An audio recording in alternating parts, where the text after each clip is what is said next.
जय माता दी दोस्तों। आप सभी लोगों को शारदीय नवरात्रि की हार्दिक शुभकामनाएं।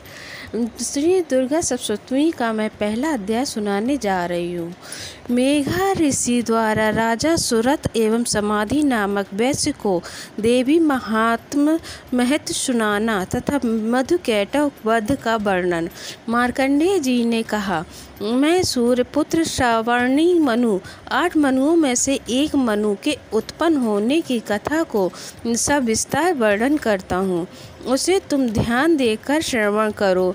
भगवती महामाया की कृपा से सूर्यपुत्र श्रावणी जिस प्रकार मनवंतर के अधिष्ठाता हुए, मैं उसी घटना का वर्णन करता हूँ। प्राचीन काल में स्वारोचिस नामक मनवंतर में सुरथ नाम के से विख्यात एक बहुत ही प्रतापी राजा हुए थे। चैत्र वंशोत्पन्न उस सुरथ राजा का सारे भूमंडल पर एक छत्र राज्य था। वे प्रजाओं का पालन अपनी संतान के समान किया करते थे। इस पर भी कोल विध्वंसी नामक क्षत्रिय उनसे द्वेष करने लगे। राजा सुरथ की दंड व्यवस्था अत्यंत कठोर थी। अपने विपक्षियों के साथ राजा सुरथ ने भीषण संग्राम किया। यद्यपि कोल विध्वंसी क्षत्रियों की संख्या अल्प ही थी, किंतु विजय लाभ उन्हीं लोगों को मिला। विरोधियों द्वारा पराजित होकर राजा सुरथ अपनी राजधानी में वापस लौट आए और अपने देश तक ही सीमित राज्य की सीमा निर्धारित कर दी। इससे अधिक वे अपने राज्य का विस्तार न कर सके, बल्कि पहले से शासित भूमि भी उन्हें छोड़नी पड़ी। अपनी हार मान लेने पर भी शत्रुओं ने उनका पीछा नहीं छोड़ा और राजा सुरथ पर पुनः आक्रमण कर दिया। राजा सुरथ का युद्ध के कारण सैन्यबल क्षीण हो चुका था, इसीलिए उनके विश्वस्त मंत्रियों ने भी कुचक्र रचकर सुरथ के संपूर्ण राज्य को हस्तगत कर लिया। राजा में राजश्री न रही थी, इसलिए वह अकेले ही अश्वारूढ़ होकर मृगया के बहाने घोर जंगल में पलायित हो गए। वन में पहुंचकर राजा सुरथ ने विप्रवर मेघा ऋषि का आश्रम देखा। मुनि के आश्रम में अनेक नरभक्षी एवं मांसाहारी हिंसक पशु अपनी स्वाभाविक हिंसा वृत्ति को त्याग कर शांत भाव से विचर रहे थे। मनु की शिष्य मंडली ने सब उस आश्रम तथा वन प्रांत का सौंदर्य मुखरित हो उठा था। आश्रम में आए हुए राजा सुरथ की मुनि ने आवभगत की। कुछ दिन तक राजा सुरथ भी मुनि के आश्रम में रहकर विहार करते रहे। एक बार मोह माया से ग्रसित होकर राजा सुरथ अपने मन में सोचने लगा, मेरे पूर्वजों द्वारा अधिकृत नगर आज मुझसे वियुक्त होकर खंडहर सा हो रहा है। मेरे विश्वासघाती कर्मचारी न जाने उस नगर की रक्षा करते होंगे या नहीं। अपने शरीर से निरंतर मद बहाने वाला मेरा मदमस्त हाथी आज न जाने किस स्थिति में होगा। जो लोग मेरी कृपा दृष्टि के आकांक्षी धन और भोजन प्राप्त करने के लिए सदैव तत्पर रह कर मेरा अनुसरण किया करते थे, वे ही लोग अब निश्चित रूप से अन्य राजाओं के मुखापेक्षी होंगे। उन सभी लोगों के द्वारा मेरे धन का दुरुपयोग हो रहा होगा, इसमें कोई संदेह नहीं है। इस प्रकार अनेक तर्क राजा के मन में उठ रहे थे। एक दिन मेघा मुनि के आश्रम में के समीप एक वैश्य को देखकर राजा ने उनसे पूछा, भाई तुम कौन हो? तुम्हारे यहाँ आने का क्या प्रयोजन है? तुम तो देखने में बहुत ही व्यग्र और अनमने से जान पड़ रहे हो। राजा के इस सहानुभूतिपूर्ण वचन सुनकर उस वैश्य ने राजा को प्रणाम किया और विनत होकर बोला।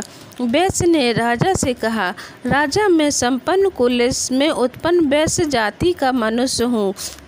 मेरा नाम समाधि है। धन लोलुप स्त्री पुत्रों ने अपने स्वार्थ साधन के लिए मुझे घर से बाहर निकाल दिया है। इस समय मैं स्त्री पुत्र और धन विहीन हो गया हूँ। मेरे अपने प्रियजनों ने ही मेरे घर धन का हरण करके मुझे उस धन के लिए अनाधिकारी ठहराया। इससे क्षुब्ध होकर घर का परित्याग कर वन में चला आया हूँ। इस समय मेरे मन में उन्हीं कुटुंबियों के प्रति चिंता हो रही है। वे सब न जाने इस समय किस परिस्थिति में होंगे। वे लोग घर में कुशल हैं या नहीं, मुझे इन सब बातों का कोई ज्ञान नहीं है। मैं सोच रहा हूँ कि वे मेरे पुत्र कैसे हैं, उन्हें सज्जन कहा जाए या दुर्जन। बहस की बात सुनकर राजा ने उससे पूछा, जिन प्रियजनों ने धन लिप्सा के कारण तुम्हें घर से निष्कासित कर दिया है, उन स्वार्थपरायण स्वजनों के ऊपर तुम्हारी इतनी गाढ़ी ममता क्यों है? व्यास राजा से बोला, आपका यह प्रश्न उचित ही है। मेरा मन उन स्वार्थी कुटुंबियों की ममता छोड़ने को तैयार नहीं है। अब आप ही बताइए, मैं क्या करूं? धन लोलुपता के कारण परिवार के जिन सदस्यों ने मेरी यह दुर्दशा की है, उन लोगों के प्रति मेरा मन में ममत्व की भावना है।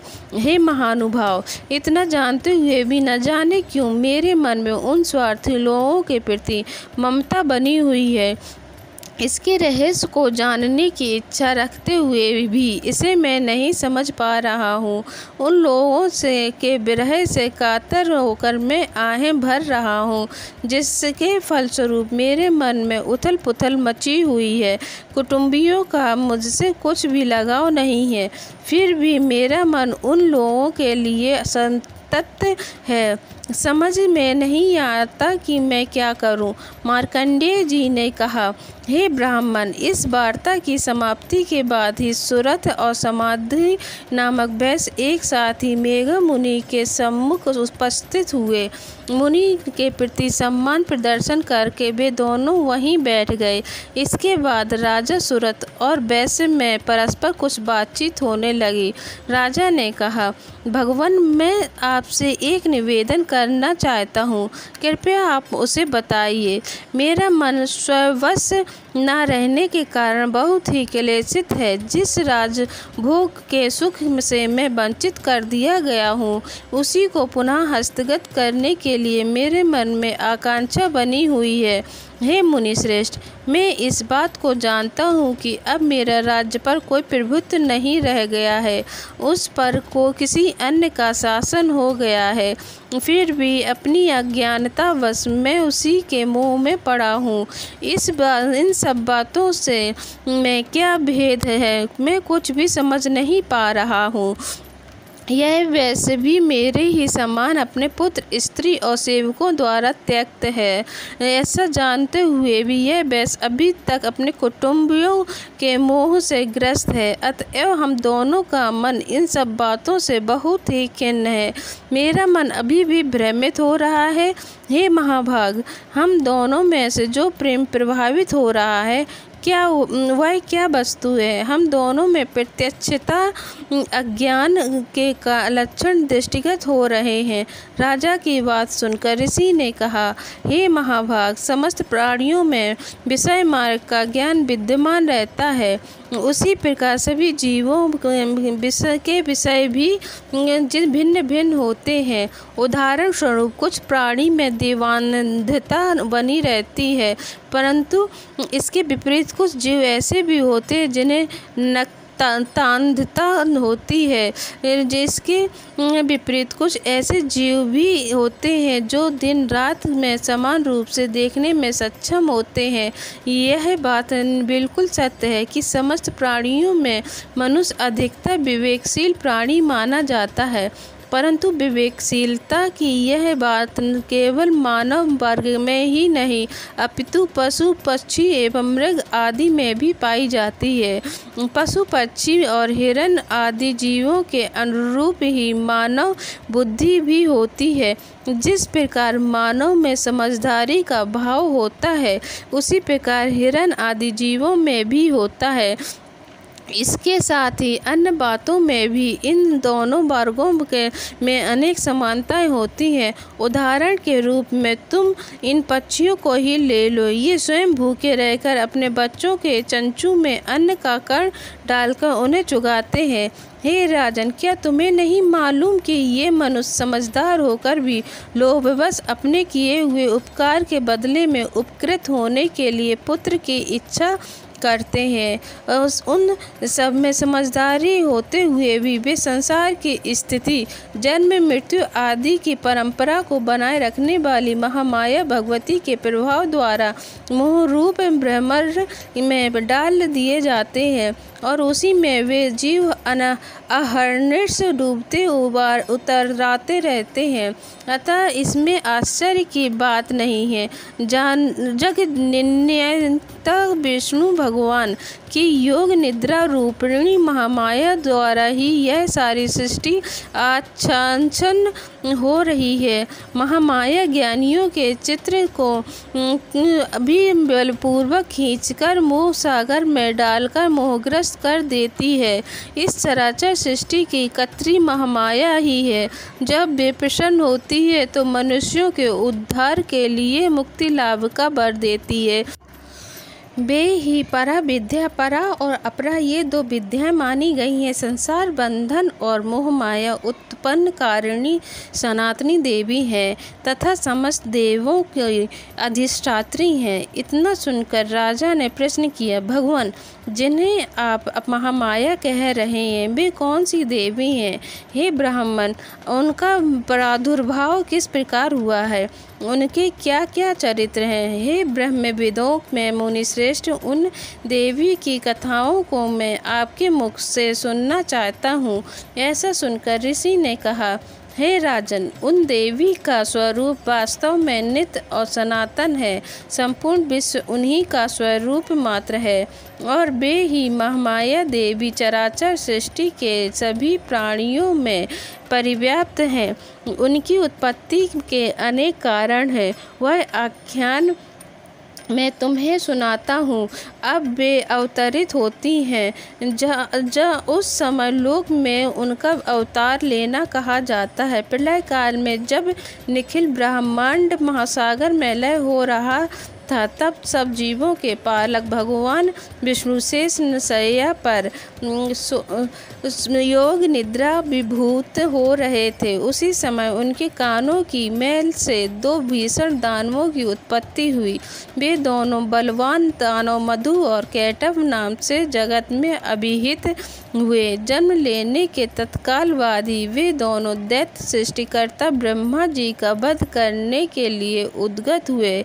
उस समय ब्रह्मा जी भगवान विष्णु के नाभि कमल में स्थित थे। उन दैत्यों को अपने वध के लिए तत्पर देखकर उनसे रक्षा के लिए ब्रह्मा जी ने भगवान विष्णु के नेत्रों में स्थिर योग निद्रा की स्तुति करना प्रारंभ किया। भगवान की यह अमोघ शक्ति ही जगद्धात्री, विश्व की अधिष्ठात्री, इस संसार की पालनकर्त्री एवं संहारकर्त्री मानी गई है। उन्हीं योग माया भगवती की ब्रह्मा जी आराधना करने लगे। ब्रह्मा जी ने कहा, हे देवी, तुम ही स्वाहा स्वधा और वष्टकार हो। स्वर भी तुम्हारे ही रूप में निहित है। तुम ही प्राणदायिनी अमृत स्वरूपा हो। नित्य अक्षर प्रणव में आकार, उकार और मकार, इन तीनों मात्राओं में तुम्हारी ही अवस्थिति है। इन तीनों मात्राओं से भिन्न हो जो बिंदु रूपा नित्य अर्धमात्रा है, जिसका विशेष रूप से उच्चारण नहीं हो सकता, वह भी तुम ही हो। हे देवी, तुम ही संध्या, तुम सावित्री तथा परम जननी स्वरूपा हो। तुम्हारे पर ही निखिल ब्रह्मांड आधारित है। तुम्हारे द्वारा ही इस सृष्टि की रचना होती है। तुम ही एकमात्र पालिका एवं संहारिका हो। सृष्टि की उत्पत्ति में तुम सृष्टि रूपा, पालन काल में स्थित स्वरूपिणी तथा प्रलय काल में संसार स्वरूपिणी हो। तुम ही महाभिद्या, महामाया, महामेघा, महास्मृति, महामोहरूपा, महादेवी और महासुंदरी हो। तुम ही भयंकर कालरात्रि, महारात्रि और मोहरात्रि हो। तुम ही श्री, ईश्वरी, हीम और बोध रूपा और बुद्धि हो।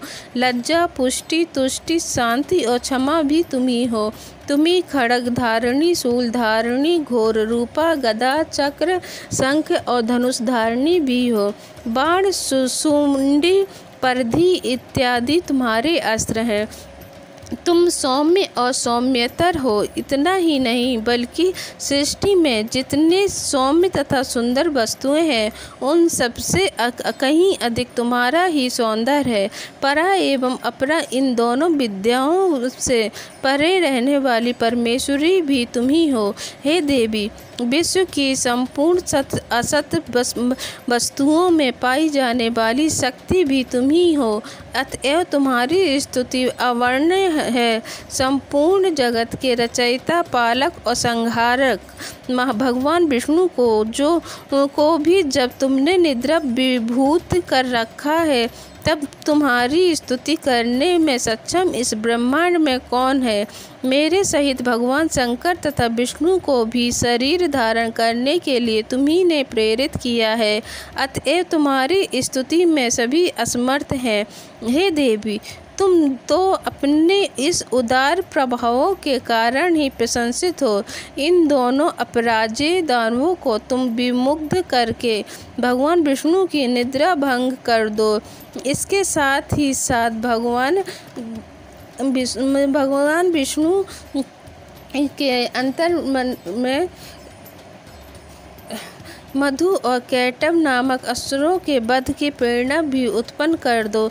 ऋषि ने कहा, हे राजन, जिस समय ब्राह्मणी ने भगवान विष्णु के निद्रा भंग के निमित्त उस तमोर गुण की अधिष्ठात्री देवी की स्तुति की, उसी समय वे महामाया भगवान के नेत्र, मुख, नासिका, बाहु, हृदय और वक्षस्थल से निर्गत होकर अव्यक्त जन्मा ब्रह्मा जी के सामने प्रकट हो गई। योग निद्रा से विमुक्त होकर जगन्नियंता भगवान जनार्दन उस एकावर्ण के जल में से शैया से जागृत हो उठे। निद्रा रहित होते ही भगवान ने उस दोनों दानवों को देखा। वे दोनों ही दुराचारी दैत्य मधु और कैटव अत्यंत पराक्रमी और शक्तिशाली थे। उन दोनों की क्रोध युक्त आंखें मानो ब्रह्मा जी को निकल जाने व चाहती थी। ऐसी स्थिति में भगवान विष्णु ने उन दोनों पराक्रमी दानवों के साथ 5000 वर्षों तक निरंतर बाहु युद्ध किया। वे दोनों ही दैत्य बल के मद में मत हो रहे थे। महामाया ने दोनों दैत्यों की अपने प्रभाव से मोहग्रस्त कर दिया था। अदर्थ उन दोनों असुरों ने मोहमुक्त होकर भगवान विष्णु से कहा, हम लोग तुम्हारी वीरता से अत्यंत प्रसन्न हैं। तुम हम लोगों से अपना इच्छित वर मांग लो। दैत्यों की बात सुनकर भगवान बोले, यदि तुम दोनों मेरे ऊपर प्रसन्न हो तो मैं यही चाहता हूँ कि तुम दोनों की मृत्यु मेरे ही हाथों से हो। इसके अतिरिक्त मुझे किसी अन्य वरदान पाने की लालसा नहीं है। तब ऋषि ने कहा, जब उन राक्षसों ने मोहग्रस्त होकर समस्त भूतल को जलपूर्ण समझा तब भगवान से कहा, मेरा वध किसी सूखे स्थल में करो। इसके बाद ऋषि बोले, शंख, चक्र, गदा और पद्मधारी भगवान विष्णु ने तथास्तु कहकर उन दोनों दैत्यों के मस्तक को अपनी जांघों पर रखकर सुदर्शन चक्र द्वारा काट दिया। यह महामाया देवी ब्रह्मा जी की स्तुति से प्रसन्न होकर स्वयं ही उत्पन्न हुई थी। अब मैं तुमसे उनके प्रभाव के महत्व का वर्णन करता हूँ। इस प्रकार मधुकैटव वध नामक पहला अध्याय समाप्त होता है। जय माता दी, जय माँ दुर्गा। अगर आपको मेरा ये वीडियो अच्छा लगे तो लाइक करें, शेयर करें और कमेंट में जय माता दी लिखें।